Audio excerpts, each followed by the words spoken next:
BJP MLA-മാരും ഇന്ത്യൻ്റെ MLA-മാരും നിയോജകമണ്ഡലം കേരളം എന്ന് അവർ തീരുമാനിച്ചു. ഇത് പൂട്ടും താക്കോലും എടുത്ത് നടക്കുന്ന ആൾക്കാരാണ് ഇന്ന് തോറ്റത്. ഈ അഹങ്കാരം, ഈ രാഷ്ട്രീയത്തിൻ്റെ അഹങ്കാരം, CPM-ൻ്റെ അഹങ്കാരമാണ് അവർ തോൽപ്പിച്ചത്. ഞാൻ ആദ്യം മുതൽ പറഞ്ഞതാണ്, ഇത് ആൻറ്റി CPM ഒരു വോട്ടാണ്. ഇതൊരു പ്രോ കോൺഗ്രസ് വോട്ടോ പ്രോ ആര്യ വോട്ടല്ല. ഇത് ആൻറ്റി CPM-ൻ്റെ ഒരു വികാരമാണ് ജനങ്ങൾ ഇന്ന് മുമ്പോട്ട് വെച്ചിരിക്കുന്നത്. അതിൻ്റെ ഗുണം കോൺഗ്രസിനും കിട്ടിയിട്ടുണ്ട്, മുസ്ലിം ലീഗിനും കിട്ടിയിട്ടുണ്ട്, ഞങ്ങളും ജയിച്ചിട്ടുണ്ട്. കാരണം ജനങ്ങൾക്കൊരു മാറ്റം വേണം. ആ മാറ്റം ഞങ്ങൾ നിയോജകമണ്ഡലത്തിൽ ഇരുന്ന് ഞങ്ങൾ കൊണ്ടുവരും എന്ന് ഞാൻ ഉറപ്പു തരും.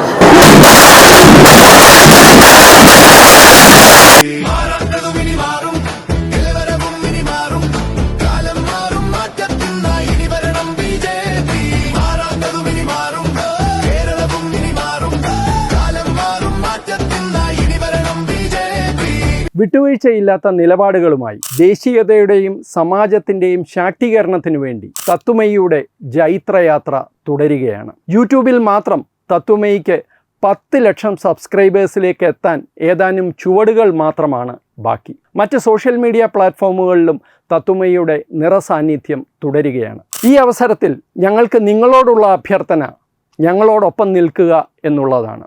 നിങ്ങൾ ഉപയോഗിക്കുന്ന ഏത് സോഷ്യൽ മീഡിയ പ്ലാറ്റ്ഫോം ആണെങ്കിലും ഞങ്ങളുടെ വരിക്കാരാകുക, ഞങ്ങളെ സബ്സ്ക്രൈബ് ചെയ്യുക, നിങ്ങളുടെ സുഹൃത്തുക്കളിലേക്ക് തത്വമയിയുടെ ഈ സന്ദേശം പ്രചരിപ്പിക്കുക. ഞങ്ങളോടൊപ്പം നിൽക്കൂ, രാഷ്ട്രത്തോടൊപ്പം നിൽക്കൂ, ദേശീയതയ്ക്കൊപ്പം സഞ്ചരിക്കൂ.